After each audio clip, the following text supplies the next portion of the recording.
Choisya ternata, Mexican orange, sometimes called mock orange. Um, so this is a really nice evergreen shrub, has beautiful dark green foliage as you can see here. You're seeing it in April in Northern California, in Carmel, California. Um, and obviously in full bloom. So it tends to bloom in late winter, early spring, its heaviest bloom, and then intermittently the rest of the year. Very nice fragrance to these flowers, and actually such a nice foliage that a lot of people cut it and bring it in. See how it's symmetrical it is, nice glossy green, as well as the fragrance. So a cut foliage that not a lot of shrubs are used as a cut foliage by homeowners, but this happens to be one of them.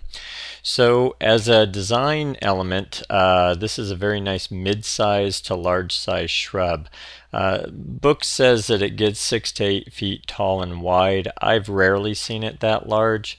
Most of the time I've seen this kept between 3 and 5 feet tall and wide, and I would say as a designer that would be the size to be thinking of in terms of spacing and where to use that. So here's an important point about it. It says that alkaline soils are not good for this plant, and nor are heavy soils. And I would tell you that's absolutely true from my experience. I live in an area in Northern California in a warm inland valley, but we have a lot of heavy clay soils. And generally, this plant does very poorly in our area. That said, my parents live in Monterey area in Northern California near the coast, where they have very sandy soils. They're very neutral in their pH, and this plant does great there.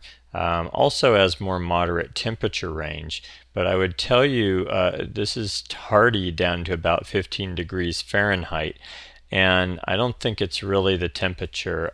You can get root rot issues, which cause rot in the plant, and that's what I've seen happen most in these heavy clay soils. Is you'll see this plant just shut down, and the whole plant turns yellow and then turns brown and dies, which is a sure sign of root issues and the plant shutting down because of root rot. So I highly recommend, if you're thinking of using this, that you use it only in well-drained soils, and I think that's going to be a much better bet if you're able to do that. So coastally, that tends to be the case if you've got low salts, and maybe a little more acidic or neutral pH, and then well-drained soils. So a lot of the coastal areas have these types of situations, and this plant really thrives in that situation. I've seen these in LA, San Diego, and Monterey areas, and they're all very similar in terms of that. Santa Barbara, same.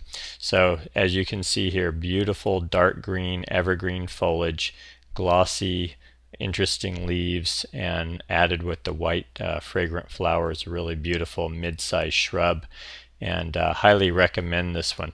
The other thing is that this is very drought tolerant when established in these coastal areas where it's not super hot in the summer, as well as the deer leave it alone consistently. This is a reliable plant in deer areas, so satisfies a lot of nice requirements if you happen to be in a coastal area where the temperature is more moderate and the soils are fairly neutral. Okay, so that is Choisya ternata, Mexican orange, or mock orange, but I think Mexican orange is the more well-known common name, and highly recommend that in areas where you've got the right situation. Really good looking mid-sized shrub when that's what you need. To follow, I'm going to show a few good companion plants for Choisya ternata.